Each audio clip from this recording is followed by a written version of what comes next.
ಸಾಕ್ಷಿ ಪ್ರಜ್ಞೆಯಂತಿದ್ದ ಅದ್ವಿತೀಯ ಸಾಹಿತಿ Padma Bhushan doctor SL.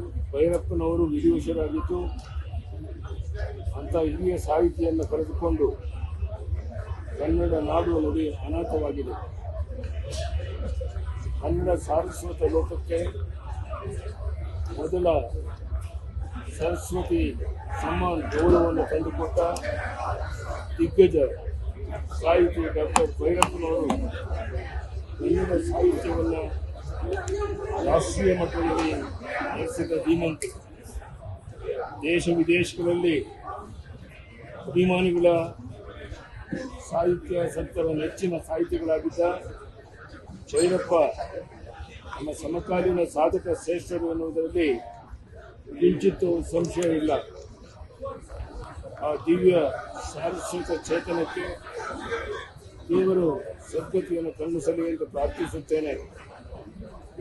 Doctor ಭೈರಪ್ಪನವರು ತಮ್ಮ ಅಗಾಧ ಪಾಂಡಿತ್ಯಪೂರ್ವ ಕೃತಿಗಳ ಮೂಲಕ ಭಾರತೀಯ ಸಂಸ್ಕೃತಿ, ಇತಿಹಾಸ, ತತ್ವಶಾಸ್ತ್ರ ಮತ್ತು ಮಾನವ ಸಂಬಂಧಗಳನ್ನು ಅತ್ಯಂತ ಆಳವಾಗಿ ವಿಶ್ಲೇಷಿಸಿದ್ದಾರೆ.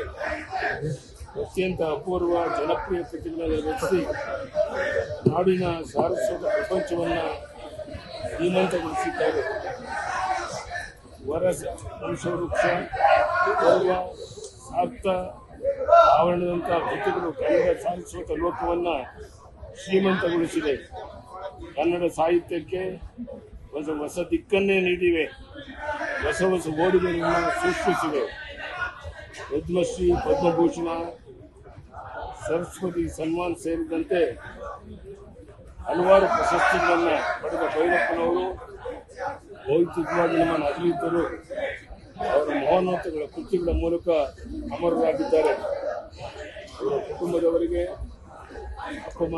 ಅಪಾರ ಅಭಿಮಾನಿಗಳಿಗೆ ಆ ಮೇರು ವ್ಯಕ್ತಿತ್ವದ ಅಗಲಿಕೆಯ ದುಃಖವನ್ನು ಭರಿಸುವ ಶಕ್ತಿಯನ್ನು ದೇವರು ಕರುಣಿಸಲಿ ಎಂದು ಪ್ರಾರ್ಥಿಸುತ್ತೇನೆ. ಓಂ ಶಾಂತಿ. ನಮಸ್ಕಾರ.